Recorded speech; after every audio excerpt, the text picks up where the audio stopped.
போன வேளையில பார்த்தீங்கன்னா, நம்ம ஆகாயகங்கை ஃபால்ஸ் போயிட்டு வந்தோம். அங்கேருந்து நேரா பார்த்தீங்கன்னா, நாங்க போட் ஹவுஸ் கிளம்பி போனோம். போட் ஹவுஸ் போய் பார்த்தா, அங்க ஒரு போட் கூட இல்ல. இருக்க எல்லா போட்டையுமே எடுத்துட்டு போயிட்டாங்க. சரி இன்னும் கொஞ்சம் நேரம் வெயிட் பண்ணி பார்த்துட்டு, ரொம்ப நேரம் ஆகும் போல அப்படின்னு நேரா அங்கேருந்து கிளம்பி, சரி கோயிலுக்கு போயிட்டு வரலான்ட்டு மாசி பெரியநாயசாமி கோயிலுக்கு போயிட்டு ஒரு தரிசனத்த போட்டு, அங்கேருந்து நேரா சீக்குப்பாறை வியூ பாயிண்ட்க்கு வந்தோம். வந்து பார்த்தா 5 மணியோட க்ளோஸ் பண்ணி வச்சிருந்தாங்க. பசங்கலாம் ரொம்ப சேட் ஆயிட்டாங்க.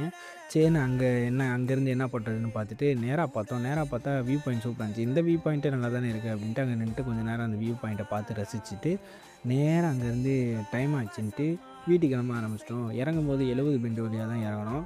அங்கேருந்து இறங்கி ஒரு வழியா தூங்கி தூங்கி உழுந்து பசங்கலாம் எப்படியோ கூட்டிட்டு நைட்டு ஷார்ப்பா ஒரு 12:30 போல வீட்டுக்கு வந்துட்டோம். இதே போல ஒரு நல்ல வீடியோல உங்கள மீட் பண்றேன். மறக்காம ஃபாலோ அண்ட் சப்ஸ்கிரைப் பண்ணிக்கோங்க.